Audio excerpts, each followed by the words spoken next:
उम्र भर गालिब ये भूल करता रहा, धूल चेहरे पर थी और आईना साफ करता रहा। दोस्तों, अनफॉर्चुनेटली अगर आप बार बार प्रीलिम्स क्लियर नहीं कर पा रहे हैं तो क्या आप तो वो गलती नहीं कर रहे कि सारा फोकस आईना चमकाने पर है, ना कि अपनी कमियों पर काम करने पर, जिससे हम अपने प्रीलिम्स को क्लियर कर पाए। तो दोस्तों, स्वागत है आपका आज के इस वीडियो में, जिसमें आज हम कॉम्प्रिहेंसिवली डिस्कस करने वाले हैं वो सारे चैलेंजेस जिसकी वजह से एस्पिरेंट्स प्रीलिम्स को लेके परेशान हो जाते हैं, जिसकी वजह से बार बार उनका प्रीलिम्स क्लियर नहीं होता है। And more importantly, the IAS hub उन चैलेंजेस को, उन प्रॉब्लम्स को आपके लिए कैसे सॉल्व कर सकता है। तो आइए दोस्तों शुरू करते हैं। तो ब्रॉडली अगर मैं देखूं कि एस्पिरेंट्स क्या क्या चैलेंजेस फेस करते हैं प्रीलिम्स को, तो उनको 4 कैटेगरीज में हम डिवाइड कर सकते हैं। कौन कौन सी वो 4 कैटेगरीज हैं? वो 4 पिलर्स क्या हैं आपके प्रॉब्लम्स के? First of them is content. जी हां दोस्तों, कंटेंट। आपको, हम सबको ऐसा लगता है कि यार प्रीलिम्स का जो सिलेबस है ना, ये तो अथाह है, ये तो बहुत ज्यादा सिलेबस है जो हमको कवर करना है, और हम पूरा फोकस इसी सिलेबस को कवर करने में लगा देते हैं। हम में से कई ये सोचते हैं कि इस बार तो मैं इतना पढ़ के चला जाऊंगा कि यूपीएससी चाहे कुछ भी कुछ पूछ ले, मैं तो उसको सॉल्व कर ही दूंगा, क्योंकि they are driven by those small number of questions जो बीच में यूपीएससी अनऑर्थोडॉक्स तरीके से पूछता रहता है। तो उनको लगता है कि मेजॉरिटी ऑफ द प्रिपरेशन उन्हीं क्वेश्चंस के लिए देनी चाहिए। लेकिन दोस्तों, ये बात सही नहीं है, और ये गलती इसलिए होती है because we do not analyse the PYQs properly. PYQs हल्ला तो हमने बहुत सुना रहा है, लेकिन पीवाईक्यूज को खुद से कभी एनालाइज नहीं किया। यार पीवाईक्यू का ट्रेंड एनालिसिस करें, क्योंकि अगर हम पीवाईक्यूज का एनालाइज करते हैं, उनका ट्रेंड एनालाइज करते हैं, तो हम पाएंगे कि there are certain high output themes. वो थीम्स जिनको अगर आप कवर कर लें तो you can be sure of at least 90 to 95 marks, जो आप प्रीलिम्स में आसानी से कर सकते हैं अगर आप उन थीम्स को बहुत अच्छे से प्रिपेयर करके जाएं। तो वो थीम्स कौन सी हैं दोस्तों? वो सारी थीम्स द आईएएस हब की टीम ने आपके लिए फ्री में अवेलेबल करा रखी हैं। आप बस गूगल बाबा की शरण में जाइए, the IAS hub high output themes for free type करिए। This page will land you to this page, जहां पे आप पाएंगे कि सब्जेक्ट वाइज आपके लिए high output themes in checklist form तैयार है। आप इनमें से किसी को भी क्लिक करेंगे तो आपको इस तरह से कुछ चेकलिस्ट दोस्तों मिलेगी। इन चेकलिस्ट से आप इंश्योर कर सकते हैं कि आपकी जो तैयारी है वो उन्हीं हाई आउटपुट थीम्स के आसपास है, ना कि आपकी तैयारी भटक रही है कि आप ज्यादा से ज्यादा कंटेंट पढ़ने के चक्कर में पड़े हुए हैं। क्योंकि अगर आप इन हाई आउटपुट थीम्स को कवर करके जाते हैं, आप बेहतर याद कर पाएंगे, बेहतर रिवाइज कर पाएंगे। So that is a problem number 1 कि हमारे पास वास्ट जो सिलेबस है, हमको ऐसा लगता है कि सिलेबस बहुत ज्यादा बड़ा है, और उस चक्कर में हमारा पूरा फोकस ज्यादा पढ़ने पे रहता है, रादर देन सर्टेन थीम्स को प्रायोरिटाइज करके उनको हम आत्मसात करें, and that too based on analysis of PYQs. और ये सारी थीम्स को दोस्तों हम मात्र 68 सेशंस में कवर करने वाले हैं आपके लिए। Whether it is environment, economy, polity, science and tech, पूरी team of the IAS hub. Economy MK sir पढ़ाएंगे, पॉलिटी वरुण सर पढ़ाएंगे, Reddy sir will be taking care of geography and environment, yours truly will take care of science and tech, CSAT के लिए Nikhil sir and Divya ma'am है। दोस्तों, पूरी team आपके लिए ये पूरे जो थीम्स हैं वो मात्र 68 सेशंस में करा के पूरा करेगी। ठीक है, तो दोस्तों the entire team of the IAS hub will cover these important high output themes in just 68 sessions for you। और इन सेशंस में ना केवल हम इन कॉन्सेप्ट्स को कॉम्प्रिहेंसिवली क्लियर करेंगे, बल्कि हर सेशन में प्रैक्टिस कर तौर पर आपको 10 क्वेश्चंस दिए जाएंगे, जिनमें से 5 पीवाईक्यू बेस्ड रहेंगे एंड 5 प्रैक्टिस क्वेश्चंस रहेंगे, ताकि आप अभी जो सेशंस में हमने पढ़ा उन पर फोकस कर पाएं। दोस्तों, एक इंपॉर्टेंट प्रॉब्लम ये भी होती है एस्पिरेंट को कि जो कंटेंट उनको पढ़ाया जाता है, कई बार वो याद करने के फॉर्मेट में नहीं रहता, कई बार उस पर उतना ज्यादा फोकस नहीं कराया जाता कि हमको याद कैसे रहे। दोस्तों, हम इस चैलेंज को इस बार ब्रेक करने वाले हैं आपके लिए। इन ऑल दी 68 सेशंस हम एम्फेसाइज इसी बात पर करेंगे कि सेशन के दौरान ही आपको मैक्सिमम चीजें याद हो जाएं, चाहे वो निमोनिक्स के थ्रू हो, चाहे वो एक्रोनिम बना के हो, चाहे वो मैथ्स के थ्रू हो, विजुअल इमेज के थ्रू हो, या स्टोरी टेलिंग कह के हो। दोस्तों, हमारा कोशिश यही रहेगा कि इन 68 सेशंस के दौरान ही मोस्ट ऑफ द सिलेबस आपको बहुत अच्छे से याद हो सके। सो दोस्तों, इन सिलेबस कवरेज को लेके हमारे पास एक सॉल्यूशन तैयार है कि 68 सेशंस में हम पूरे सिलेबस को कॉम्प्रिहेंसिवली कवर करने वाले हैं, अगर जहां तक हम स्टैटिक सिलेबस की बात करते हैं। सेकेंड इंपॉर्टेंट पार्ट इज कि हम करंट अफेयर के कवरेज को लेकर भी काफी कंफ्यूज रहते हैं, क्योंकि हमारा फोकस 365 पर ज्यादा रहता है, और जब हम केवल 365 डेज का कवर करते हैं तो हम पाते हैं कि एक्चुअल में यूपीएससी ने लास्ट के पास्ट 2 इयर्स में जो इंपॉर्टेंट थीम्स है उनको ज्यादा कवर कर रखा है। उनका यूपीएससी का जो कवरेज है वो केवल 1 साल तक लिमिटेड नहीं है। तो हम इसी चीज को ध्यान में रखते हुए there will be dedicated 20 weekly sessions. हर सैटरडे आपके लिए करंट अफेयर की क्लासेज होंगी, जिसमें लगभग 2 साल की इंपॉर्टेंट थीम्स हम आपके लिए कवर करेंगे वेरी कॉम्प्रिहेंसिवली, ताकि आप करंट अफेयर बेस्ड जो क्वेश्चंस हों एग्जाम में उनको अच्छे से आंसर कर पाए। Third important part is CSAT दोस्तों, क्योंकि हमने देखा है कि लास्ट ईयर काफी सारे ऐसे स्टूडेंट्स थे जो जीएस 1 तो क्लियर कर रहे थे और सीसेट के वो बेयर मिनिमम मार्क्स क्वालिफाई नहीं कर पा रहे थे। तो दोस्तों सीसेट को हल्के में ना लें, और सीसेट को स्पेसिफिकली हमने अपने प्रोग्राम का हिस्सा बनाया है, और इस सीसेट को 50+ सीसेट सेशन से हम कवर करेंगे। हर सेशन में there will be practice test, ताकि जो सेशंस में पढ़ाया जाए वो इंप्लीमेंट कितना बेहतर से आप कर पा रहे हैं नहीं कर पा रहे। There will be weekly test कि हम 1 घंटे में 2 घंटे में उन क्वेश्चंस को कैसे एड्रेस करें, and there will be full length test जिसमें मैं आगे डिटेल में आपको बताने वाला हूं। सो बेसिकली दोस्तों कंटेंट पार्ट को लेके all corners are covered in terms of high output themes, in terms of current affairs, and in terms of CSET. ठीक है, so this whole content category has been covered very comprehensively by the ISF team. लेकिन second important problem जो aspirants को आती है वो आती है रिवीजन की। ठीक है, कंटेंट चलो प्रिपेयर कर लिया, कंटेंट हमारे पास है, अब क्या वो हमको याद रहने वाला है, क्योंकि हम रिवाइज नहीं कर पाते। और रिवाइज ना कर पाने का एक इंपॉर्टेंट कारण यह होता है कि हमारे पास जो नोट्स होते हैं वो बल्कि फॉर्मेट में रहते हैं। अब यार हर बार लक्ष्मीकांत को आप बार बार रिवाइज करने जाएं, लक्ष्मीकांत ही खोल के बैठ जाएं, तो आप तो फिर से A to Z पढ़ना शुरू कर देंगे। अगर आप हाईलाइटेड भी पढ़ेंगे तो भी आपके लिए वो काफी कंटेंट हो जाता है पढ़ने के लिए। तो दोस्तों what you need is revision cards. Revision cards का मतलब ये होता है कि हम जो भी इतना सारा कंटेंट है उसको कैसे हम एक पेज पर लेके आए, वो सारे फैक्ट्स, वो सारे एक्रोनिम हमारे एक पेज पर आ जाएं। जितने भी हाई आउटपुट थीम्स हैं या जितना भी सबसे इंपॉर्टेंट या फैक्चुअल कंटेंट ऑफ जो नेचर है हमारे कंटेंट का, वो अगर हमारे पास रिवीजन कार्ड्स के फॉर्म में आ जाए तो हमारी रिवीजन की एफिशिएंसी बहुत बेहतर बढ़ जाएगी। इसलिए बेहतर बढ़ जाएगी क्योंकि रिवीजन कार्ड ना केवल हमको स्टैटिक तरीके से रिवाइज करवाएगा बल्कि हमसे पूछेगा रिवीजन कार्ड कैसा होगा। इसके लिए आप हमारे टेलीग्राम चैनल पर जा सकते हैं और वहां पे जल्दी ही आपके संग रिवीजन कार्ड की सीरीज शेयर करी जाएगी, ताकि आप खुद देख पाएं कि रिवीजन कार्ड से आपका रिवीजन एफिशिएंसी कितना बढ़ने वाला है। तो दोस्तों difficult to revise notes because they are bulky in nature. Content of them अगर आप उनको एनालाइज करने बैठेंगे तो काफी डिफिकल्ट आपके लिए हो जाएगा। So to tackle that part we have come up with revision cards, ताकि आप बेहतर तरीके से उनको याद कर सकें। और जैसा कि मैंने आपको पहले फेज में बताया, इसके पहले जो कंटेंट में हम बात कर रहे थे कि सेशंस के दौरान भी हम इस चीज पर फोकस करेंगे कि आपको किसी ना किसी तरीके से जो मोस्ट इंपॉर्टेंट फैक्ट्स हैं वो क्लास में ही याद कराए जाएं।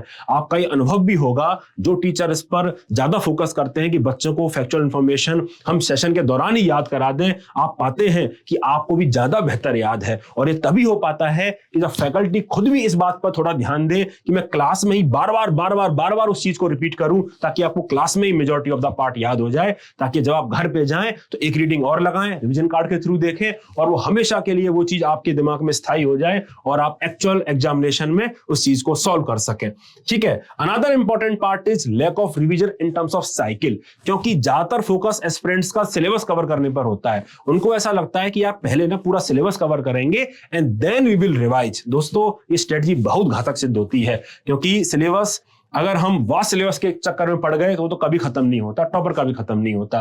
तो अगर हम रिवीजन को पोस्टपोन करते चले गए या रिवीजन साइकिल हमारी बहुत कम हो गई तो भी बात नहीं बनने वाली है। दोस्तों in this programme you will get 5 times revision, 5 बार डेडिकेटेड प्रोग्राम के डिफरेंट एलिमेंट्स के थ्रू हम आपको रिवाइज करवाएंगे। ये 5 एलिमेंट्स कैसे होंगे, 5 टाइम्स रिवीजन कैसे होगा, ये आप मेरे साथ थोड़ा वेट करिए, मैं शेड्यूल के थ्रू आपको समझाने वाला हूं कि 5 टाइम्स हम कैसे रिवाइज करने वाले हैं। ठीक है दोस्तों, तो बात कंटेंट की हो गई, रिवीजन की हो गई। चलो भाई कंटेंट हमने पढ़ लिया, मेरे दिमाग में याद भी है, क्या ये एनफ है? नहीं दोस्तों, इतना सब करने के बावजूद, इतनी मेहनत करने के बावजूद बहुत सारे एस्पिरेंट्स का मेंस लिखने का सपना टूट जाता है, क्योंकि वो अपनी नॉलेज को अप्लाई नहीं कर पाते। वो ऐसे एमसीक्यू जब सॉल्व करने की बात आती है तो अगर आप बात करें कि सर हमने तो एलिमिनेशन का तो गेम खत्म कर दिया यूपीएससी ने, दोस्तों बात केवल एलिमिनेशन वाली नहीं है, बात है एप्लीकेशन की। एप्लीकेशन का मतलब ये होता है, चलो जी आपको 2 स्टेटमेंट पता है, स्टेटमेंट 1 भी करेक्ट, स्टेटमेंट 2 भी करेक्ट, क्या इससे केवल क्वेश्चन सॉल्व हो जाएगा? नहीं होगा दोस्तों। अब यूपीएससी का नया पैटर्न आ गया, उसमें क्या है, उसमें आपसे पूछ रहा है कि स्टेटमेंट 1 का जो कॉज है सही होने क्या स्टेटमेंट 2 उसको एक्सप्लेन करता है? अब बताइए। तो basically here the application part जो है वो ज्यादा रिलेवेंट हो जाता है। एप्लीकेशन का मतलब ये होता है कि what ever knowledge you have, based on that knowledge how you can solve the problem. क्योंकि कई बार ये स्टूडेंट मिस्टेक करते हैं कि कंटेंट एक तरफ रह जाता है और क्वेश्चन वो सॉल्व नहीं कर पाते, because they fail to apply themself. क्योंकि जो लिमिटेड नॉलेज से क्वेश्चन सॉल्व करना है, वो एमसीक्यू सॉल्व करने की जो आर्ट है, जो साइंस है, वो आप नहीं डेवलप कर पाते, क्योंकि मोर फोकस्ड इज ऑन रट्टाफिकेशन। तो उसी प्रॉब्लम को दूर करने के लिए हमने डेडिकेटेड एमसीक्यू सॉल्विंग हमारे इस प्रोग्राम में रखी है। डेडिकेटेड का मतलब क्या है? प्रोग्राम मेजरली 3 फेज में डिवाइडेड है। पहले फेज में focus will be on concept building, मैं आपको समझाने वाला हूं अगले ही कुछ स्लाइड्स में कि वो कैसे हम प्रोग्राम में थ्रू जाएंगे।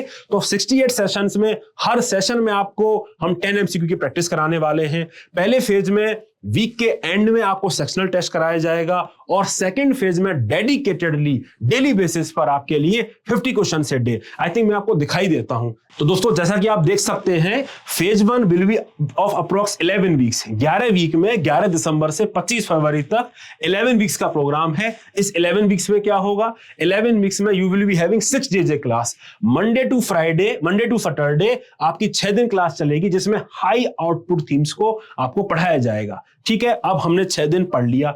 इन हर एक सेशन में आपके लिए 10 एमसीक्यू होंगे सॉल्व करने के लिए। At the end of the session 5 PYQ solve करेंगे, 5 प्रैक्टिस क्वेश्चन सॉल्व करेंगे। उसके बाद हर सैटरडे को आपकी करंट अफेयर्स की क्लास होगी, जो लास्ट के 2 साल के इंपॉर्टेंट थीम्स को कवर करेगी। तो मंडे टू सैटरडे बात करूं तो डेली एक क्लास है, एक्सेप्ट ऑन सैटरडे जहां पे 2 क्लास आपकी होंगी, जिसमें कंटेंट पार्ट को थोरोली कवर कराया जाएगा। Then on Sunday you will have a sectional test, 100 questions का सेक्शनल टेस्ट होगा, जो इस वीक में जो आपने पढ़ा है उन सब का एप्लीकेशन कराते हुए। तो बेसिकली 11 सेक्शनल टेस्ट आपके पहले फेज में होने वाले हैं, अपार्ट फ्रॉम डेली 10 क्वेश्चन का प्रैक्टिस टेस्ट जो आप देंगे। तो इन 11 वीक में एम्पल एमसीक्यू रिवीजन प्रैक्टिस आपकी हो रही है while building your content phase, क्योंकि कंटेंट बिल्ड करना भी इंपॉर्टेंट है। बिना कंटेंट के भी आपका क्वेश्चन सॉल्व ही नहीं होगा। सो यहां पे फोकस रहेगा कंटेंट बिल्डिंग पर, सम एप्लीकेशन एंड रिवीजन पर, and most importantly revision cards के थ्रू अपनी रिवीजन एफिशिएंसी को मैक्सिमाइज करने पर। दोस्तों in phase 2 we will enter the application phase, dedicated application phase. इसका मतलब क्या है? इसका मतलब यह है Monday to Friday, for example, every day you will be given, Monday to Friday, every day you will be given a 50 question test. Daily basis पर आप 1 घंटे का 50 क्वेश्चन का टेस्ट अटेम्प्ट करेंगे, immediately followed by the discussion. Discussion में focus किस चीज पे है? डिस्कशन में फैकल्टी आपके सामने एमसीक्यू सॉल्व करेंगे, बताते हुए कि based on the limited information आप आंसर पर कैसे आ सकते थे। Not necessarily the only explanation, जो एक्सप्लेनेशन पढ़ के ये आंसर आ गया, ये बात अलग है बताना, और ये बात अलग है बताना कि यार ये मैं एक्सपेक्ट कर सकता हूं कि आपको याद होगा, ये थोड़ा डिफिकल्ट है याद होना। तो जो एक्सपेक्टेड में कर सकता हूं याद होना, इससे क्वेश्चन कैसे सॉल्व होता है, ये साइंस आपको सिखाई जाएगी, जिसको मैं एप्लीकेशन का नाम दे रहा हूं। ठीक है, so every day Monday to Friday you will be solving 50 question daily, and that will be followed by discussion part also. On Saturday again we will have current affairs class, current affairs and mindset building class, जिसके बारे में थोड़ी देर में बताने वाला हूं।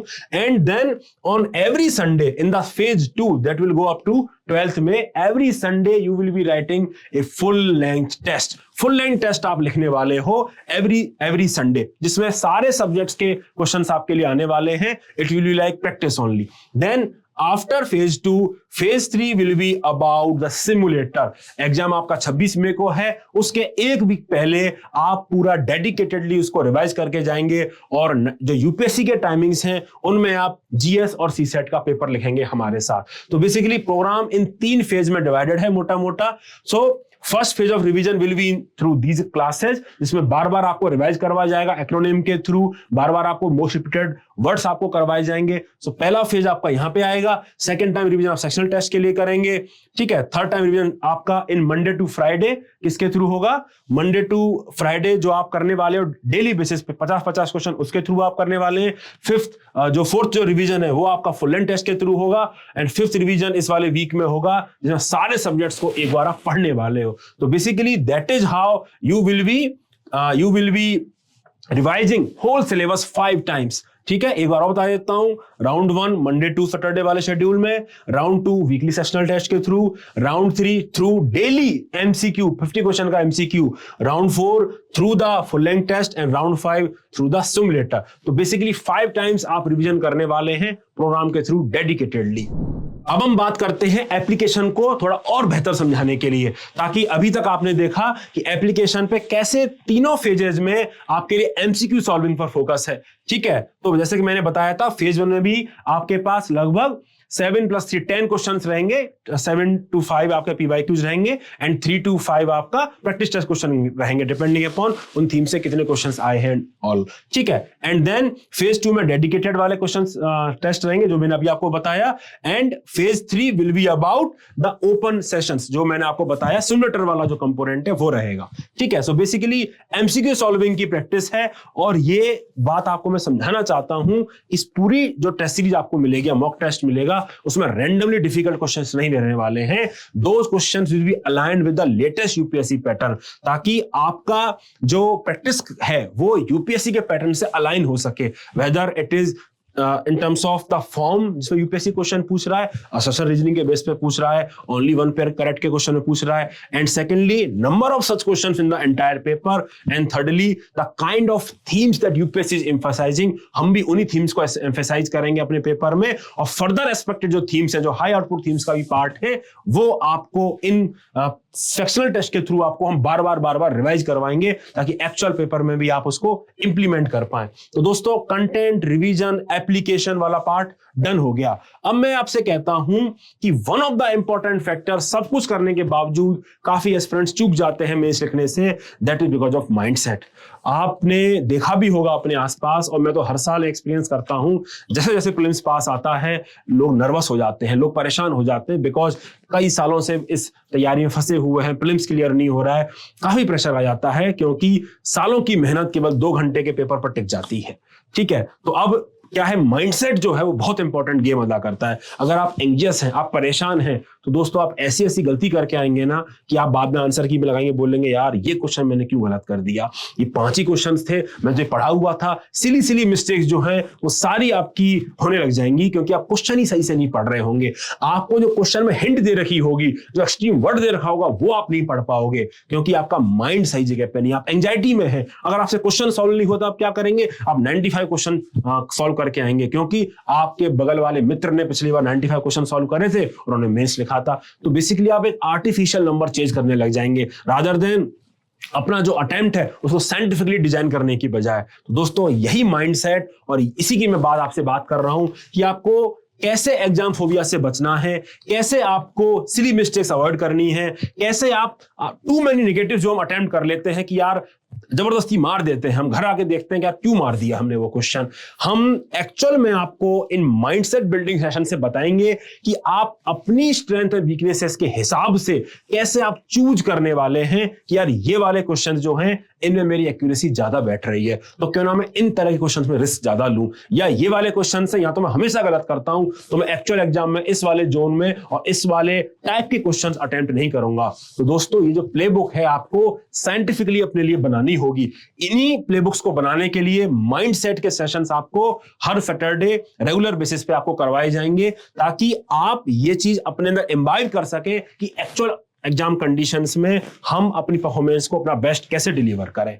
ठीक है दोस्तों, तो ये 4 ब्रॉड कंपोनेंट है, content, revision, application and mindset, जिसके थ्रू हम जो आपके प्रीलिम्स के चैलेंजेस हैं उनको टेक केयर करने वाले हैं। अगर मैं प्रोग्राम्स डिलीवरर्स की बात करूं तो जैसा कि मैंने आपको बताया, हाई आउटपुट थीम्स हम कवर करेंगे 68 सेशंस में, जो फेज 1 का पार्ट है। इस सेशन में फोकस हम इसी बात पर करेंगे कि निमोनिक्स या फास्ट रिपीटिशन के थ्रू, बार बार बोल के, इमेजेस के थ्रू आपको क्लास में याद करवाया जा सके। और हर क्लास के एंड में आपको लगभग 10 क्वेश्चन, 5 से 7 PYQ या 3 से 5 आपके लिए प्रैक्टिस क्वेश्चन के थ्रू सॉल्व करवाएंगे। वीक के एंड में आप वीक के एंड में आपके लिए सेक्शनल टेस्ट होने वाले हैं, ताकि आप उनको सॉल्व करने का एप्लीकेशन वाला माइंडसेट डेवलप कर सके फेज 1 में। एंड फेज 2 में तो डेली आपका 50 क्वेश्चन का टेस्ट होने वाला है, followed by weekly full length test, जैसा कि मैंने आपको थोड़ी देर पहले बताया था। Then there dedicated classes on current affairs, ताकि 2 साल का हम मोटा मोटा कवर कर सकें जो यूपीएससी पूछ रहा है।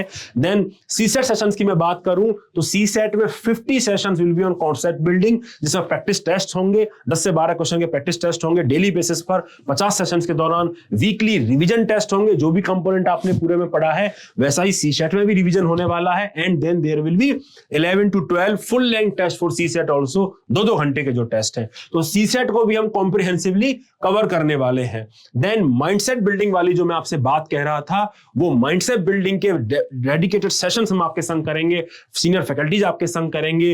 जो टॉपर्स हैं, स्पेशली फॉरेस्ट सर्विस के टॉपर्स हैं, वो उनको हम आपके सामने लेके आएंगे, ताकि वो भी जो एग्जाम में टेम्परामेंट को कैसे मेंटेन करें, एग्जाम में कैसे मैक्सिमाइज करें अपने मार्क्स को, उन सब पर आपके लिए बात करने वाले हैं। ठीक है। एंड कंटेंट की मैं और आपसे ऐड करूं तो रिवीजन कार्ड्स के, जैसा कि मैंने आपको बताया था अभी, और रिवीजन कार्ड्स भी आपको अक्रॉस द थीम्स हम देने वाले हैं, ताकि आपका रिवीजन एफिशिएंसी मैक्सिमाइज हो सके और आप मैक्सिमम आउटपुट अपने रिवीजन का ला सकें। ये कंपोनेंट हमने इस साल ऐड किया है अपने प्रीलिम्स के प्रोग्राम में। बेसिकली हम क्या करेंगे कि हम हर एक यूपीएससी टॉपर को अराउंड 75 बच्चा हम अलोकेट कर देंगे कि भैया इन 75 बच्चों की जिम्मेदारी अब आपकी है। अब ये उस सीएससी टॉपर का जिम्मेदारी है कि उन 75 बच्चों को मॉनिटर करे, उनसे देखे कि उनके एक्चुअल सेक्शनल टेस्ट में क्वेश्चंस उनका जो आंसर है वो कैसे कर रहे हैं, कौन सी गलतियों पे वो काम कर रहे हैं। Because the topper will have access to AI generated performance card. वो देख पाएगा कि कौन से वाले पार्ट में मिस्टेक्स ज्यादा है, कौन से वाले पार्ट में मिस्टेक्स कम है, कैसे अपनी स्ट्रेंथ को मैक्सिमाइज करा सकता है। तो ये सेशंस जो है, 1-on-1 सेशंस भी हम टॉपर्स का बच्चों के संग करवाएंगे, ताकि वो पर्सनल मेंटरशिप और पर्सनल वीकनेसेस से भी आप काम कर सकें। ठीक है। सो ओवरऑल जैसा कि ये सब चीजें मैं आपसे डिस्कस कर चुका हूं कि कैसे हम सेशंस को प्रोसीड करने वाले हैं। This is phase 1 actually, and the MCQ solving part is phase 2, that is test series वाला कंपोनेंट। एंड करंट अफेयर का मैंने आपको बता ही दिया, लगभग 20 सेशंस में हम करने वाले हैं। देन दिल dedicated CSAT sessions, these are high impact strategy sessions by toppers experts, जो आपके लिए हम लाने वाले हैं। यूपीएससी मेंटरशिप का मैंने अभी आपको बताया, 75 ग्रुप के ऊपर एक सीएससी टॉपर रहेगा जो आपको पर्सनली कोच करेगा। 75 बच्चों की जिम्मेदारी हम उन्हीं द्रोणाचार्य को देने वाले हैं जो खुद इस चीज को इतनी बार कर चुके हैं। And that is how he will have access to various AI generated cards, ताकि वो देख पाएं कि कौन से पार्ट पे गड़बड़ी ज्यादा चल रही है, और आपको बता पाएं कि ये वाला पार्ट आप इंप्रूव कैसे कर सकते हैं, कौन सी रेफरेंस पढ़ सकते हैं, बुक्स की अगर मैं बात करूं, नोट्स की अगर मैं बात करूं, या एप्लीकेशन में हम कैसे बेहतर कर सकते हैं, ताकि हमारी एक्यूरेसी उस सेक्शन में हम मैक्सिमाइज कर सकें। These are the quick revision cards. जैसा कि मैं आपको बता रहा था, रिवीजन कार्ड्स आपको इस तरह के मिलने वाले हैं, ताकि जैसे इकोनॉमी में इन्फ्लेशन पे इंपैक्ट कई बार यूपीएससी पूछ लेता है कि भाई ये चीज बढ़ाएंगे तो इन्फ्लेशन पे क्या इंपैक्ट आएगा। तो हमने सारी के सारी कॉजेशन लिस्टिंग आपके लिए कर दी है। अब आप हर बार देख सकते हैं कि इन्फ्लेशन इससे बढ़ेगा नहीं घटेगा, और रीजन भी उसके दे रखे हैं, ताकि अगर असर्शन रीजनिंग में क्वेश्चन आ जाए तो वो भी आप सॉल्व कर पाए। तो इस तरह के हाई इंपैक्ट रिवीजन कार्ड हम आपके लिए लाने वाले हैं across the high output themes, across all the subjects, ताकि आपका रिवीजन एफिशिएंसी जो है हम मैक्सिमाइज कर सकें। This is what I just explain to you दोस्तों। सो प्रोग्राम के 3 मोटा मोटा कंपोनेंट हैं। एक तो प्रीलिम जीएस समाधान है, जिसमें मैंने फेज 1 फेज 2 में जो डिस्कस किया, फेज 3 में जो डिस्कस किया, वो तीनों कंपोनेंट रहने वाले हैं। एक केवल सीसेट के ऊपर है, प्रीलिम सीसेट समाधान, and this is the comprehensive module of all the prelims, that is GS plus CSAT and plus toppers mentorship. So ये 3 मॉड्यूल में से आप कोई भी अपनी सहूलियत के हिसाब से चूज कर सकते हैं। और कोई भी आपको प्रॉब्लम हो दोस्तों तो कमेंट में लिख के हमको जरूर बताइए। And most importantly, high output themes को अभी डाउनलोड करिए और ट्रैक करिए कि प्रिपरेशन किस रास्ते पर जा रही है। तो मिलते हैं प्रीलिम्स को लेके ऐसे ही वीडियो में, ताकि हम और फाइन ट्यून कर सकें अपनी स्ट्रेटजी और प्रिपरेशन को बेहतर बना सकें। Bye bye, take care.